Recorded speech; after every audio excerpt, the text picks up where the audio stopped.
You know, when you're writing an academic paper, the real star of the show, well, it's not you, it's the research. So how do you do that?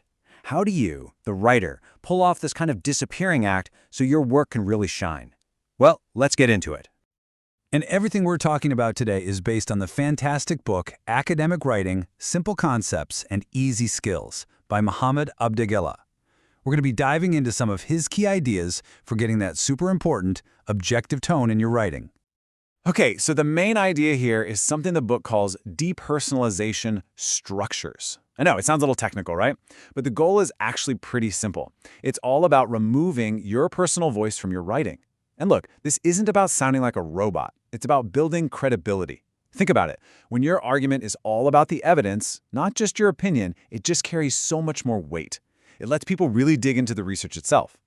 So how do we actually do this? Well, the source material hands us two really powerful tools for our writer's toolkit. The first is the passive voice, and the second is a cool technique called nominalization. Let's break them both down, and we'll start with that first one. All right, first up, the passive voice. You've probably heard of this one. It's a classic in academic writing. And this is important. Our source calls it a double-edged sword for a reason. If you use it well, your writing sounds super authoritative.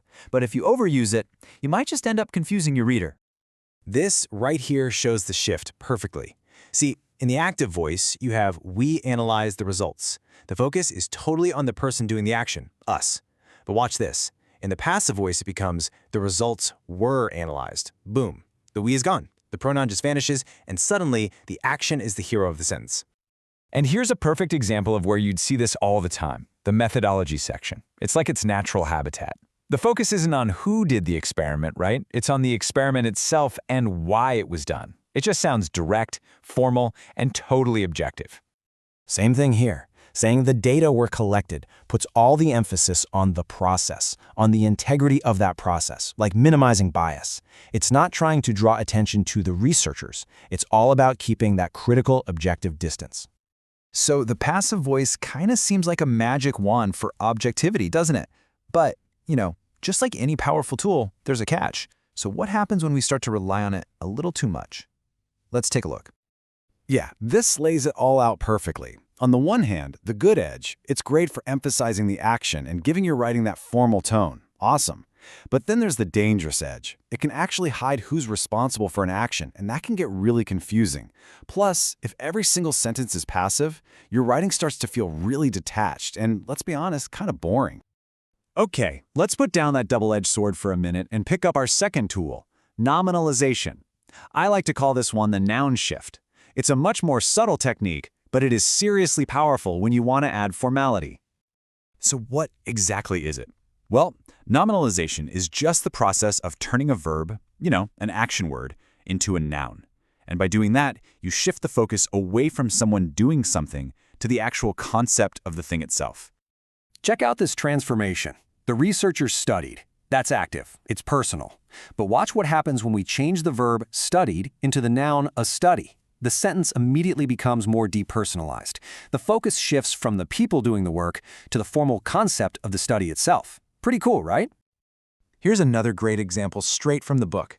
Instead of saying the researcher explained something, we shift to an explanation was given. Can you feel how that's more formal?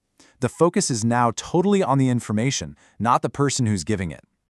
But, and this is a big but, just like the passive voice, nominalization comes with its own warning label.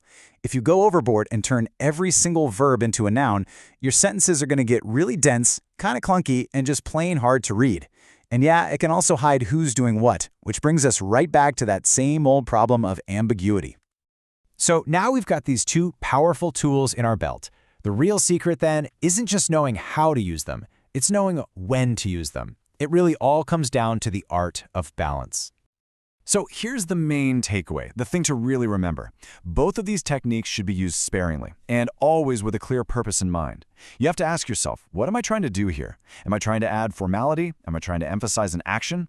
Use these tools to hit a specific goal, but, and this is crucial, never, ever sacrifice clarity. Your reader has to understand what you're saying. That always comes first.